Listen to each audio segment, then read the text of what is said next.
So excited to be here for another episode of the Best of Book Marketing podcast. I am Paulette Stout.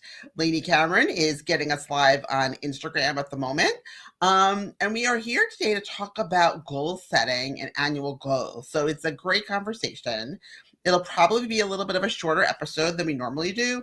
But I think it's going to really be worthwhile and hopefully help you get your goals in line for the coming year. We'll talk about some techniques to think about, and then we'll share each of our goals and then also share some resources at the end. So definitely, hopefully, we'll want to stay around for the whole podcast.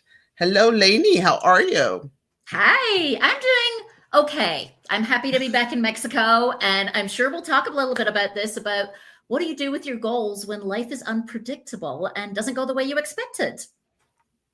Yeah, for sure. I totally hear you. We've had a lot of, medical stuff going on in our family, hence why this episode is coming out late for January. But hey, life got in the way. We decided to give ourselves some grace and be flexible. So that is definitely something that you'll need to do as you're thinking about your annual goals. So just to kick us off really quickly, we're going to talk about just some things to think about as you set goals. Like, what are some considerations to help you set goals that will actually be motivating and helpful for you as you go through the year? So first, we believe that they should be substantive but achievable. I think that's something really nice, because sometimes people have really grand plans, and then when they fall short, they kind of have a lot of shame around that. So better to set a goal that's a kind of realistic, but maybe pushes you a little bit, but then so that when you achieve it, you'll have something good to kind of fall back on there. Any thoughts around that, Lainey?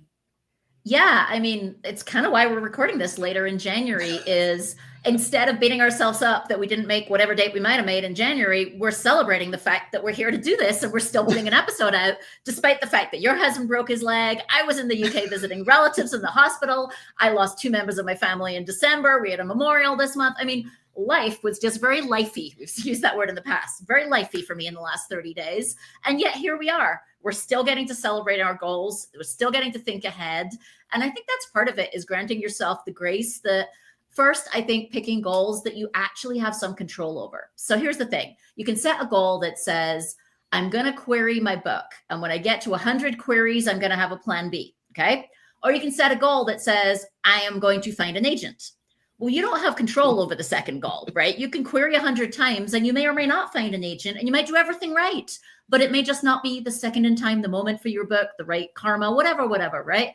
And so I'm a big believer in set goals you actually have some control over. Now, you've got a big hairy goal behind it of what you want to do, right? Maybe you want to sell 1 million copies, and that requires you to do a certain set of things, but start with the goal that's achievable, that you actually have some control over. So I'm a big believer in, instead of saying, my goal is to get an agent, you can say, this is my personal take. My goal is to send 100 queries, right? That I have control over. Getting an agent, I may or may not succeed with, even though it's something I want, if that makes sense. So I know that's not always the popular opinion. Some people say, no, you should put the thing that you actually want. I'm a believer in put the thing you might be able to take control over yourself and do for yourself. I love that. And I think that that's very relatable to how you think about things such as like public relations. You can control the effort, you can't control the outcome. So if you can control the effort you're putting in towards achieving your goals, there's a very high likelihood that you will accomplish those. But to Lainey's point, there are some things that you may not be able to control over. So other things to keep in mind is like where you are in your author journey. If you have, 1 book, or you're pre-published, or if you have 3 series, your goals are going to be very different, potentially more ambitious if you're a little bit further along in your author career. So when you're thinking about goals, don't think like you have to put goals like somebody else has. Your goals are for you, where you are at this point in time in your author journey. So don't kind of look over someone else's goals. Like, focus on what you can control, like Lainey was talking about. Yeah, I mean, I love that. Like, maybe your goal is to finish this version, right? And you're nowhere near being ready to market your book or to put it out into the world. That's a great goal, right? Finish this version, finish this chapter, finish this page. Like, your goals don't have to be, sell a bazillion copies or, get on CNN or something. I think setting goals for where you are is great. And also, like, for me this year, my goal is going to be all around getting the book in the world. We'll talk a little bit about that more, but back to like, what can I control versus what can I not control? Maybe it's because I live in a world where I feel like I don't have control of a lot of things. Like I have a chronic illness and I don't control when I'm healthy necessarily. And so for me, picking some goals where I'm going to be able to feel a sense of achievement that I did the thing I thought I was capable of actually helps. Yeah, for sure. So other things to keep in mind as your goal set, obligations in your personal life, like Lainey was just talking about, health, physical, mental, in your where having the space to create, you may not always have that, and that might vary, and you can kind of take that into account as you set your goals. Motivation and desire to create, like where are you? Do you even want to be writing the book you're working on? Do you want to be writing a different book? Do you want to put the pen down and do something else with your life? So there's no, goals can also be starting and stopping things as well. So keep that in mind as you're going. Finances will impact some of your goal setting. And then, where you are in terms of your short and your long-term goals. Yeah, and I liked what you were saying about picking goals for your stage in your career. And I would encourage people not to set goals by comparing to other people. Right. So especially I see people do this in social media where they're like, well, this person's doing this and this and this, and I want to do all that. And like, sometimes we're looking at people who have a whole team, right? They're much farther along than we are. And, you look at what one of these big authors does and they're on 5 platforms and they're showing up and posting every day. Believe me, they don't do that by themselves. They're not spending, Jodi Picoult is not spending half her day on social media. Trust me, she might have other people doing it for her, but she is not spending half her day. And so I think it can be dangerous to try and set goals comparing to what we see other people who are too far on the journey for where we are right now. And so I just would encourage you to start with what is your big, hairy, aspirational thing and what could help you get a little bit further towards that. And it's okay to have this amazing thing in your head, but maybe kind of what's the next step, the next baby step that you can feel good because you achieve it, and then you can move on to the next goal after that. So that's a great segue, Lainey, into the big, hairy, aspirational goal. Do you want to talk about and explain what that is for people before we have the conversation? Yeah, so I'm doing coaching. I've participated in the past with Camille Pagan, who, sneak peek, will actually be a guest on the show this year. We're very excited. She's going to talk about pivots and how to pivot your publishing model in your career. It's going to be an amazing episode. But I've done her career novelist mastermind in the past, which is basically coaching, life coaching for authors. And so this quarter, I'm working with her still. And one of the things she advises is to pick one goal as opposed to 10, right? Now, that's controversial because I think most people tend to pick more than one goal. I'm guessing you have more than one goal, Paulette, but it's really challenged me to think about this differently. And see, I like throw you under the bus before we even start. No, but like it's challenged me to think about it. And the other thing she got us to think about is like separate to goals. What is that big dream you have, right? And I think of it as the big, hairy, aspirational goal. So I'll share for me, like I thought about this and like, I would like to have a book that sells millions of copies. I don't think I'm necessarily going to do it this year. Who knows? It might not be. I mean, it's not this year, but like, it may not be this book, right? But like, that's like if I kind of stick it in the, eye in the sky, hairy, crazy dream, right? And so if I believe in that, then I can say, okay, is the little goal that I'm picking this year helping me get a step towards that big, hairy, aspirational goal? And it does influence my behavior because for me, I'll talk later about my goals.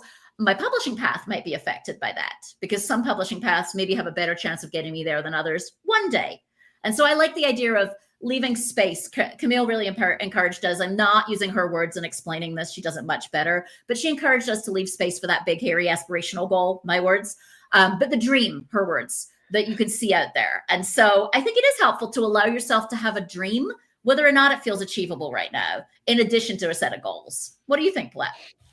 I agree with that. And it's funny because I'm kind of like a little bit optimistic by nature, and not everyone is that way. So sometimes if you are very optimistic, it can be easy to, over,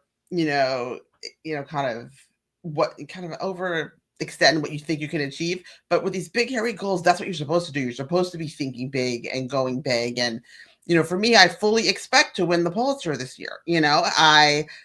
I applied to the Pulitzer. Got to be in it to win it, y'all. So I'm just like waiting for the big truck to roll up with like my big statuette, Hey, Hey, you have to throw a party, and I'm coming to the party. Yeah, dude, we're totally coming to the party. Cool. So yeah, I mean, I don't have. Yeah, I've got other goals. I don't know if they're big hairy goals. I have to think about that. You had a head start on me on that big hairy goal situation. Yeah, So you can let us know in a future moment, but I'll let you know. Yeah. So yeah. So what are your goals, Paulette, when you think about this year? And I bet you have more than one, and that's okay. But what are your goals when you think about it? All right, so I'm just going to show you my goal sheet. It's 2 pages with like sub bullets of A, B, and C and things. And so yeah, so I'm Camille would probably caution me to not, but I have had years where I went through this list and I had to add more stuff because I kind of was just nailing it. So that can happen, people. It's not an everyday thing. So I tend to kind of categorize my goals around writing and publishing a little bit, around some of the business things, um, shorter term goals, longer term goals. And then I also have some wellness goals for myself. And because I was realizing that I was so kind of invested in on the keyboard, behind, engaging, whatever, that sometimes like my health wasn't, getting the attention it should. So I started adding health and wellness. And I know that, if you follow the Creative Pen podcast, she talks a lot about, she started lifting weights, and, she's turning 50 this year, and, she's trying to keep her body strong and healthy. So she has the energy and the capability to sit and write and create and go out and engage with the community and all those types of things. So do have that. So just to start, launch what we give away, which is in 2 weeks. 2 weeks, y'all. I'm reading it right now, and I love how you take on really pointed, like, societal topics. And this one's a big one, and it's already got me like asking myself all kinds of questions. And I'm only like, I think, a quarter of the way through. Yeah, this one is getting a lot of really good response. For those who don't know, it takes on the issue of weight and body size. And it really just questions our obsession with fitness, and maybe there's another way to be healthy and happy and whole outside of what our scale says. So it's taking on that issue. A lot of people are really connecting with it. So I hope folks, listeners, will go give it a shot. It's contemporary women's fiction. It does have some open door spice in it, but it's not romance because it has like some other plotty things going on. So for me, a part of that is like launching the book and doing a lot of promotional activities. And I think we want to do an episode in the future of like how things went. So I'll kind of hold off and we can talk about it on that episode. I also have another book in mind that I have had some conversations with an agent about. So I'm going to be writing that book. And it'll be my first kind of really maybe like solidly landed genre women's fiction with a sister story, no open door spicy things. And I have an agent who said she'll read it when it's done, and then we can see how that path goes. So for me, in terms of big hairy goals, I would like to expand my reach to more readers through, on store brick and mortar bookshops, and traditionally publishing is a way to do that. I know people who really associate me with indie publishing, but I would like to kind of expand and see if I can reach some new readers and then bring them into my universe. So part of that is also, going the whole agent thing, and I'm starting to kind of dabble in awareness about those channels. Pursuing health and wellness for me is really important. Just making sure I'm moving, that I talked about the skipping the second shift sometimes, which I've been doing in the last month, which is I have a full-time job. I'm the director of brand marketing at a software company. It's a pretty demanding job. I have travel sometimes. And I have the second shift, which is the author life and the book stuff. And sometimes, like over the last month, I've stepped away a little bit from some of, I haven't been writing. And it feels like I have all this time because I've skipped the second shift. I'm not doing the second job every day because that does really kind of wear on you. Should I keep going? Do you want to do a few of mine and then pop back, or what do you want? What do you? No, think, keep going. Go to the end. I'm fascinated here. Yeah. Okay. All right. Cool. So I talked about moving, being thoughtful about my nutrition, not overloading myself with deadlines, giving myself grace to enjoy the wins. Sometimes we just are just so moving ahead to the next one. So some of my goals are just like mindset type things too. Not over committing, to things. especially with, people in my life, obligations and things, and making sure that I have space for myself included in there. Also, I'm at this stage where I'm gonna have, this will be my fourth book. Trying to really kind of be more thoughtful about my return on investment. Like, where am I investing my money? What am I trying to do? If I'm advertising, am I making a profit on the advertising? So starting to think a little bit more intentionally about ROIs.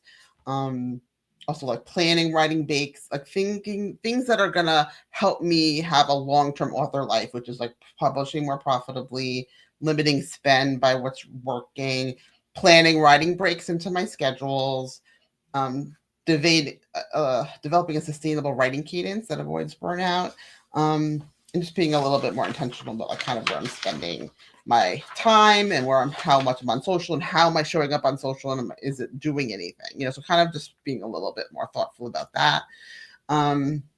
Continuing to engage with readers. I do like doing events in person, but I have a lot of criteria around those.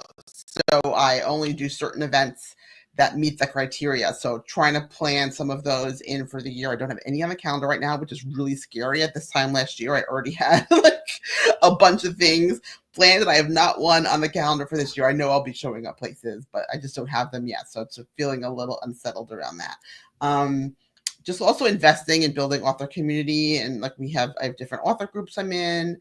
I have visiting Lainey on my thing, so I might be going down to San Miguel. That would be amazing. So maybe we could do like a little retreat down there. And, I might be also just trying to think of some way through my author coaching to kind of give back about some of the skills that I've learned, and especially around some of the inclusive things that I've been working on the last few years could be a good, like a webinar topic. So I'm kind of working on those. So those just a brief rundown of the main categories of my goals for the year. I love it. I want to pick up on a word that you use several times. You use the word space several times, creating space, allowing space for, making space for. And it got me thinking that, like, for some people listening to this podcast, and let's say you've got a chronic illness and you're just trying to find time to write, like your goal might be, never mind, without the chronic illness, you might just trying to find the time to write, but your goal might be to create space for writing. Right? That I want to write once a week, that I want to write 3 times a week, that I want to find 10 minutes a day, whatever that is. Like, I love that idea of the goal itself being to create enough space to do the thing you love or that you want to achieve. Like, it doesn't have to be that your goal is to finish your book. It could be my goal is to create enough space in my life to write 10 minutes every day.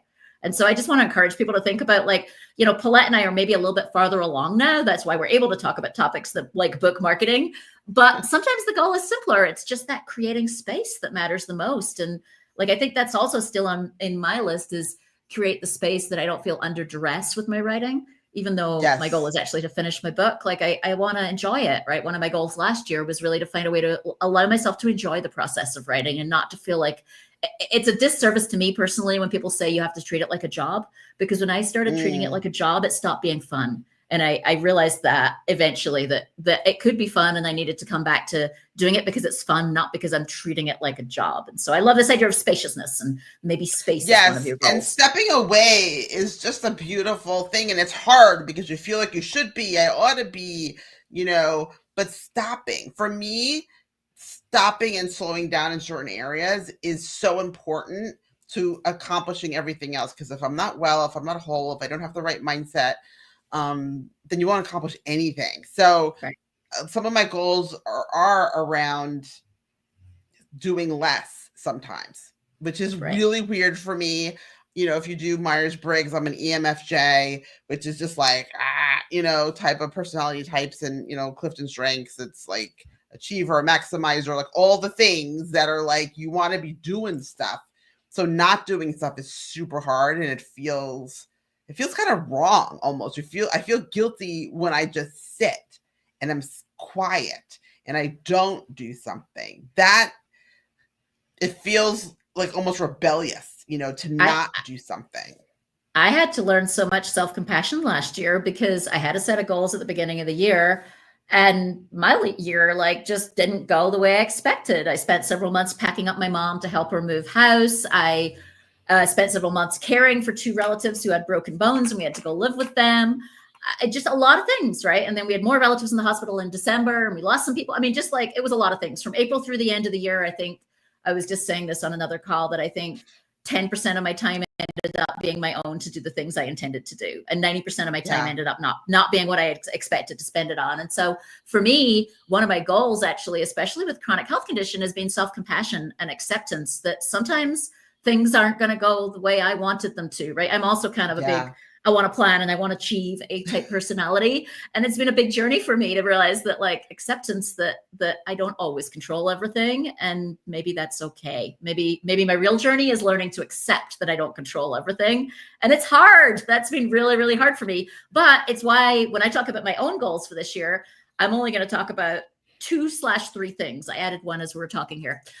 So my one writing goal, as Camille encouraged us to have the one writing goal, is to finish this book, which is sitting on my desk. I now have my manuscript printed out. This will be the version that comes into the world. Okay. I mean, when I say the version, I've rewritten this book 4 times from scratch. So I am not rewriting this from scratch again. This is the book coming into the world. I'm now off to paper editing. I'm actually, like, literally, I've got all the scratch ups on my pieces of paper. I'm at the end of chapter 2, just started again this week.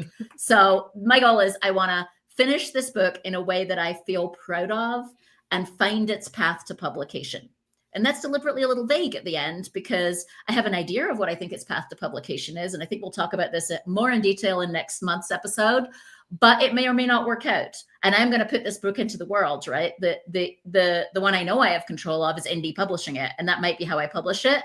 I have a slight goal of a dream that is Lake Union. I would love to see this book land with Lake Union publishers. So if I can achieve that, I will. And if it's not too hard, then I'm going to go the indie path, most likely. So with one little option in the middle. So, but the most important thing is finish it in a way I feel really proud of. And however it comes out to market, I want to be able to look at that book and say, that's the best I feel like I can do at this point in my career for the skills that I have or can gain. My second goal is actually to run my marketing program for authors again. And it was sad for me because that was one of the things I didn't get to do in the second half of last year. I would have run it twice in the year, in the spring and the fall, and I just didn't have the capacity to run it with less than 10% of my bandwidth being my own in the fall. It was like, if I did that in the fall, I wasn't going to write anything at all. And I probably would have driven myself crazy too. So I'm really happy that life is a little bit more stable. Cross fingers it stays that way. And I just decided this week that I'm going to run my 12 weeks to book launch success program starting on February 24th. So I'll be opening registration next week to people on the wait list. And then if it hasn't filled off the wait list after a week, I will open it up to those not on the wait list. In previous iterations, it has sold just off the wait list. So you might want to get on the wait list if you're interested, because the last 2 times it filled in a week. So, and it will run for 12 weeks starting on February 24th.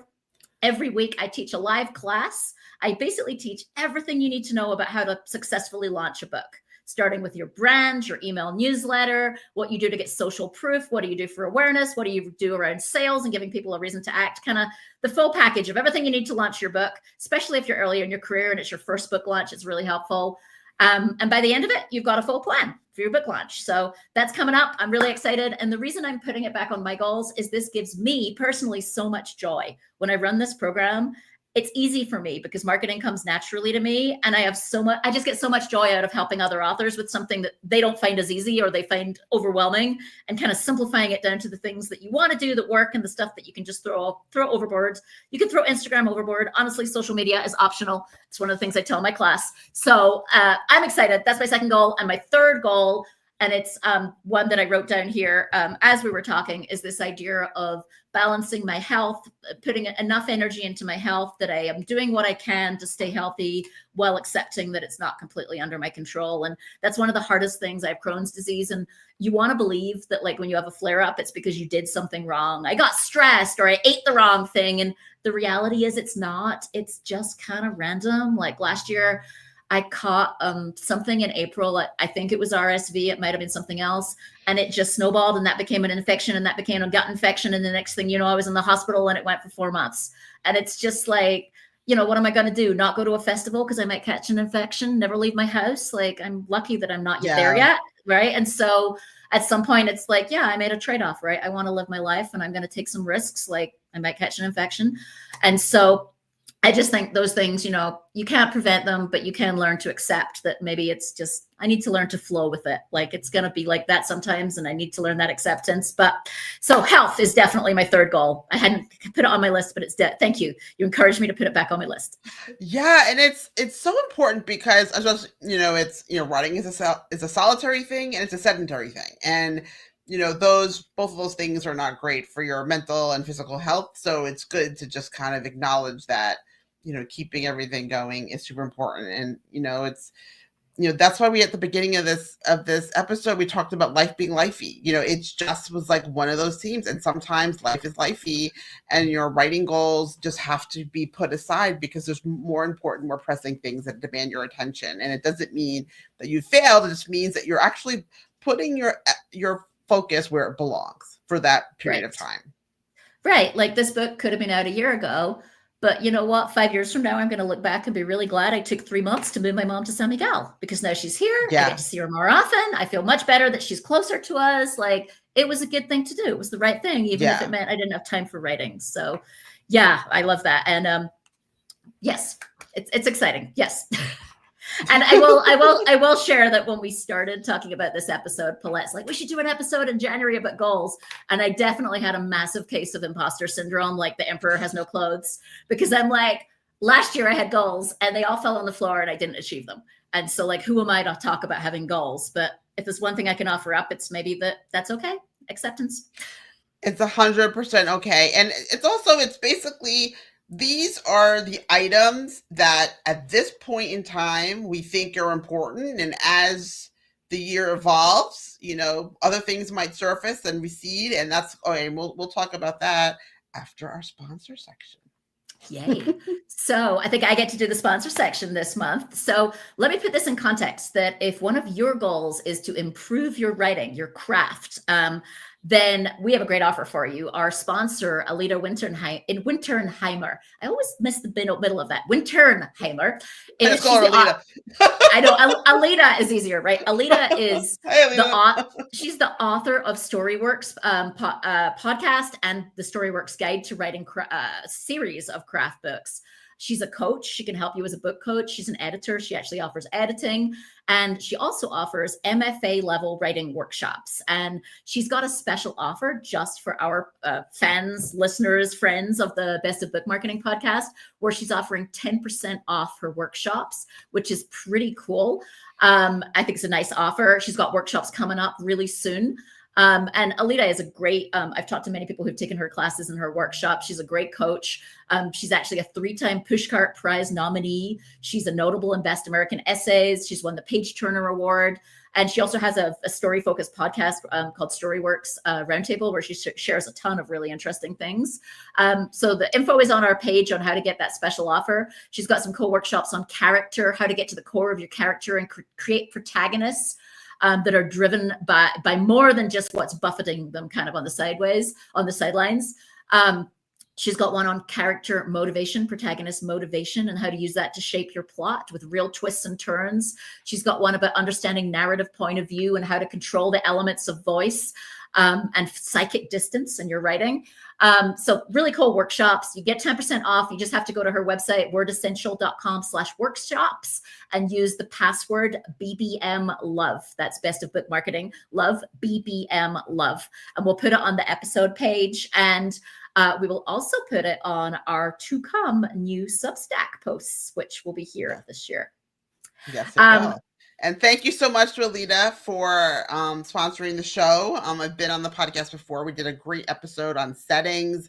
I'm going to be on another episode coming up where we're talking about writing intimate scenes. So she has such great episodes of the podcast, and her workshops are basically that on steroids. So definitely check out what she has to offer. And thanks so much to her for supporting the show.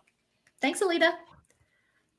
Okay, so we've got a couple more topics to talk about before we move on, where we're going to talk about the idea of measuring our goals, about the idea of a mid-year check-in, and then a little bit about events. And that's us for this episode. So why don't you lead us off, Paulette, on this idea of measuring goals? Yeah, so I think that when you put a goal down, one of the things is to, if you can, decide how you're going to measure it? How are you going to know whether that goal was achieved? Like sometimes it can be easy if it's move the lamp across the room. Yep, I did it. Check. Sometimes it's doing a task, and if you finish the task, that's great. But then if there might be other goals that are a little squishy, and then it can be easy to kind of sell yourself short or keep moving the goalposts on yourself, keep extending it to say you haven't achieved that goal. So if you have something that is a way for you to measure the goal, that's a good idea to put down. So if you say, find success at blank, well, what does success mean? Does success mean you feel good? Does success mean you sell a certain number of copies? Does success mean you speak on a panel? So put down how are you going to measure some of the goals you're choosing so that you'll know when you've accomplished them, because there's really great satisfaction in crossing something off your list of your goals for the year. But if you don't know if you've accomplished it, you kind of get that little unsettled feeling about, incompleteness. So if that's even a word. So if you can try to figure out how to measure your goals as you set them out, it'll help you know later whether you've accomplished them. Right. People talk about SMART goals: specific, measurable, achievable, and I'm going to forget the R and T in SMART, but I do like the idea. We'll put an article on the episode page about SMART goals. But I do like this idea of specific, measurable goals, right? So it goes with that concept of under your control, right? So going back to the querying example, you can't control the output. You can control finishing your manuscript and sending it out, right? You can control creating your query, getting it reviewed, and deciding your query is ready to start sending, right? So these are things under your control, and they're specific, right? So it's much more specific to say, I will finish my query by March and I will send 100 queries by the end of the year, than it is to say, I will try and find an agent. Like trying to find an agent. When do you succeed? At what point do you declare you've succeeded or failed, right? I liked how I did it when I was querying last time around. And it was April Eberhardt, who's a phenomenal agent advisor to authors. And she said, pick a plan A and a plan B and decide how long you're going to give plan A. And I thought that was a great way to think about it. So when I started querying last time, I had a plan A, which was I was going to query 100 agents. And if I didn't get there, I gave it 6 months. If I didn't get there, my plan B was I was going to go out to small publishers. And so I knew that my plan A was very specific and measurable. Did I send my 100 queries and has 6 months gone past? Those were the two things, right? And once I had sent my 100 queries and given them 6 months, I knew that I was at the end of that plan A and it was time to move to plan B. And so I kind of like the specificity of that, and it worked pretty well for me back then.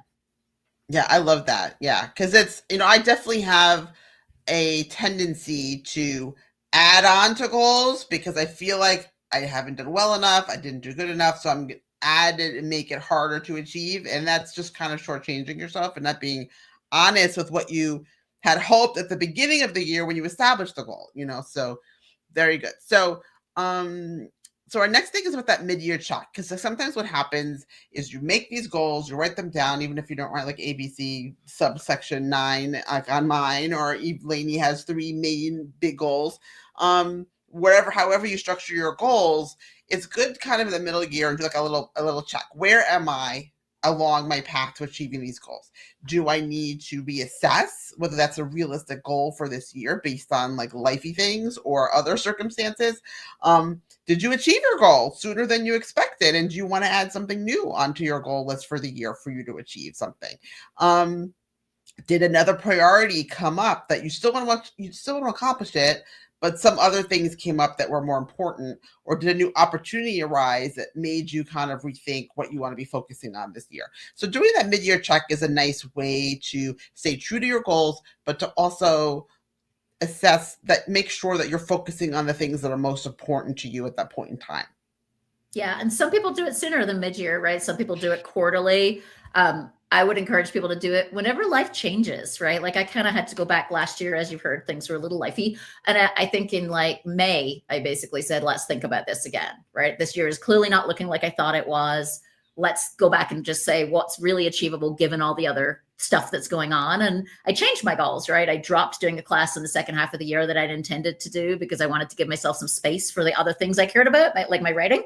And so it's okay if life kind of sends you sideways to say, okay, breathe. Let's just redo the goals.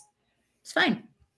Yeah. And then, okay, for me, like I had a schedule for myself for this release that is coming out in a few days.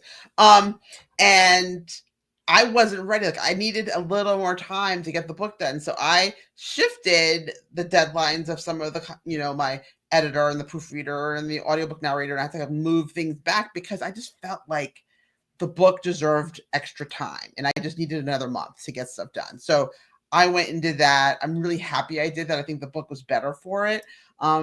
It means that my audiobook is not coming out at the same time as the other books, but that's one of those lifey things. I just have to be like, okay, not launching everything at the same time as I hoped.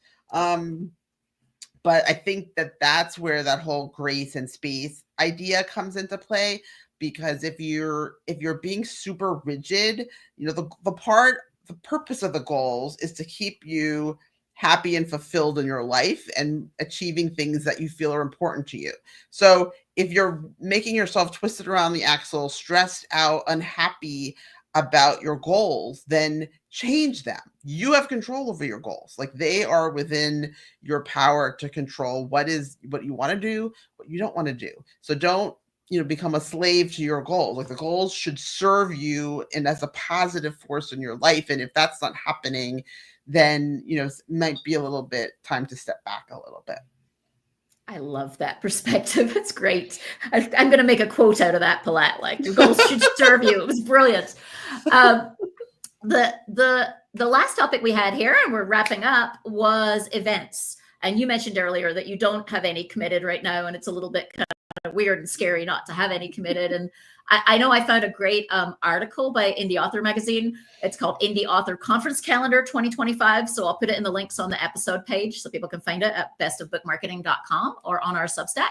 But I was actually looking at that, and I have several I'm signed up for so far. So the first one is, I'm not exactly signed up, but there are a lot of people I know coming in and teaching at the San Miguel Writers Conference, which is coming up in just a couple of weeks at the beginning of February. It's a phenomenal conference, the San Miguel Writers Conference. It's a big conference. It has a lot of different tracks. It has a lot of people writing spiritual, memoir, travel writing, in addition to fiction. I know Courtney Mom, among others, is coming down for that. So my goal for that conference is actually just to reach out to some of the people I already know online and meet them in real life and meet them for coffee. So it's gonna be a lot of fun. I think there's 3 or 4 people that I noted that I want to I have to meet that person in real life. So that's coming up real soon for me. And then I'm on the fence about which of the Women's Fiction Writers Retreat Association retreats I might go to this year. There's only one this year. Oh, there's only one. Thank you. I was going to say, are they running 1 or 2? One. Is it in Albuquerque? Only Albuquerque, because they moved Virginia to next spring. Okay, so I have to look at the timing. With my mom here in San Miguel, I can't be gone all the time, so I need to choose when I'm gone. So I don't know, but fingers crossed I can go to that one. What I am signed up for, because I pushed it out from last year, is I'm going to Author Nation in Las Vegas, which is the indie publishing conference in Las Vegas in November. That is definitely on my calendar. I have a ticket. It was actually supposed to be last year, and they very nicely let me push my registration to this November. So I will be there for that. And I have one group of friends thinking about organizing a writer retreat that I'm kind of watching going, oh, that could be really nice. And hey, Paulette, if you want to do a retreat, I want in on that. I'm down. I think just fell through. So I'm down for San Miguel also. If anyone wants to join Paulette and I, we could pull our own little retreat in San Miguel together. Let me know. Let me know if you're interested, and we'll pull it together. It wouldn't be too hard. We could definitely do it this year, and it's not too expensive here either. All right. That's a definite maybe. Definite maybe. Let me know. Definite maybe. Yeah. You might push us over the edge. I know. I'm really excited. I would love to go to Author Nation this year. I've never been. I feel like it's a good with the change. I know there's different tracks, so it's really good for you for different aspects of your career. Definitely considering Albuquerque in September. And I would love to just find opportunities to connect with authors. So if you are doing an authory thing and have space, please hit me up, because maybe I'll come. Yay! I'm not above begging. Love it. And I've got some travel planned mid-year for some family weddings and things as well. So, which cool. I have to plan around. So yes. I think that was all our topics for now. I encourage folks to go check us out on Substack and also on our website at bestofbookmarketing.com. We're going to have some interesting resources listed there, including some resources that we have seen people use for planning that work well, including the Indie Author Conference calendar that I referenced. And with that, I guess I'll just say Happy New Year, everybody. Happy New Year. And follow us on social, please. And if you see posts, engage. We love to hear from you. Have a great month. We'll see you next month.